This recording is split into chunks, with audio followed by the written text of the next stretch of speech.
Seorang pelawak terkenal memicu kontroversi setelah melontarkan lelucon yang dianggap melecehkan agama dalam pertunjukan stand-up komedinya.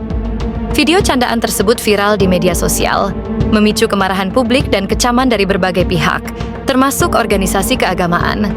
Sebagian menuntut permintaan maaf dan bahkan tindakan hukum, sementara yang lain membela pelawak tersebut dengan dalih kebebasan berekspresi. Meski tanggapannya tetap menuai pro dan kontra, kasus ini menjadi pengingat bahwa dalam dunia hiburan, humor harus diimbangi dengan rasa hormat terhadap keyakinan orang lain. Siapa saja pelawak yang dulu pernah menghina agama? Oke, mari kita bahas.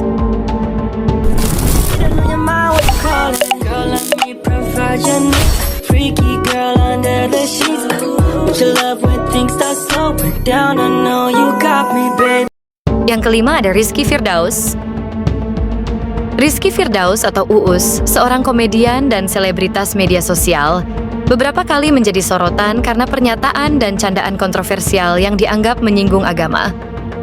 Salah satu insiden yang memicu reaksi keras adalah ketika ia mengunggah komentar atau materi komedi yang dinilai tidak menghormati nilai-nilai keagamaan. Hal ini memicu kritik tajam dari berbagai pihak, terutama netizen yang merasa keyakinannya dilecehkan.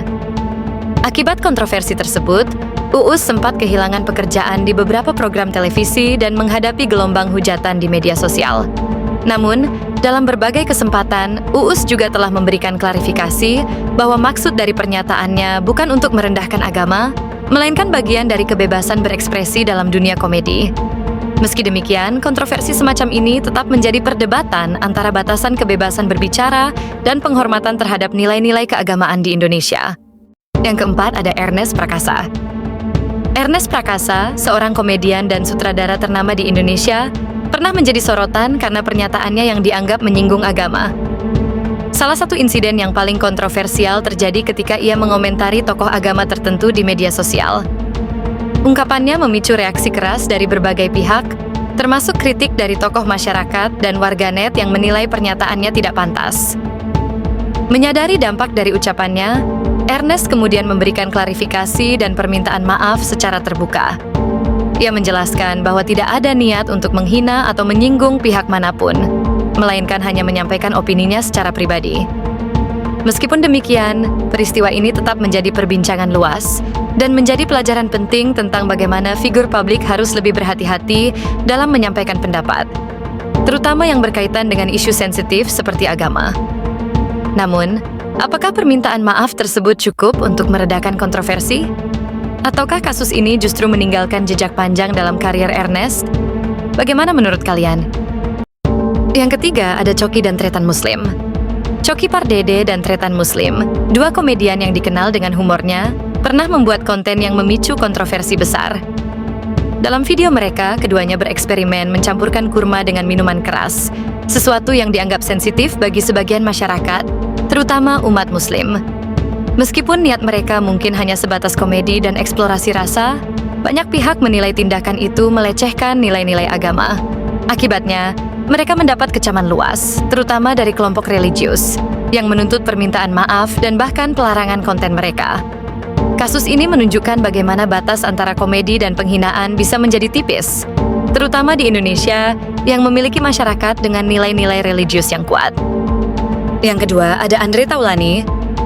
Di tahun 2019, dunia hiburan Indonesia diguncang skandal besar. Seorang komedian ternama, Andre Taulany, terseret dalam pusaran kontroversi yang memicu kemarahan umat Islam. Dalam sebuah acara televisi, Andre melontarkan candaan yang dianggap menyinggung nama Nabi Muhammad dan Nur, dua nama yang sangat sakral bagi umat Muslim. Seketika, video candaan itu viral dan menuai kecaman dari berbagai kalangan. Andre akhirnya buka suara. Dengan wajah penuh penyesalan, ia meminta maaf kepada seluruh umat Islam. Ia mengaku tidak berniat menghina dan hanya bercanda.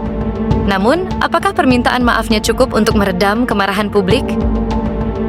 Sejak saat itu, Andre mulai berhati-hati dalam berbicara. Kasus ini menjadi pelajaran bagi semua, bahwa dalam dunia hiburan ada batasan yang tidak boleh dilewati, terutama jika menyangkut hal yang sensitif. Bagaimana menurut kalian? Apakah ini hanya sekadar candaan atau benar-benar penghinaan? Tulis pendapat kalian di kolom komentar. Dan yang terakhir ada Joshua Suherman. Pada tahun 2017, Joshua Suherman, mantan penyanyi cilik yang kini berkarir sebagai komedian, menjadi sorotan publik setelah salah satu materi stand-up komedinya dianggap menghina agama Islam. Dalam video yang beredar, Joshua membahas popularitas beberapa figur publik dan mengaitkannya dengan faktor agama. Hal ini memicu kecaman dari berbagai pihak, terutama kelompok organisasi keagamaan yang menilai pernyataannya melecehkan Islam.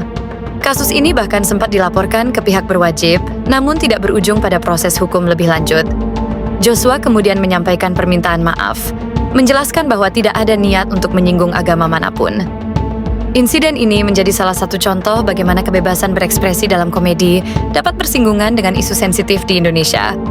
Itulah 5 pelawak yang dulu pernah menghina agama, dan jangan lupa like, subscribe agar tidak ketinggalan berita populer lainnya.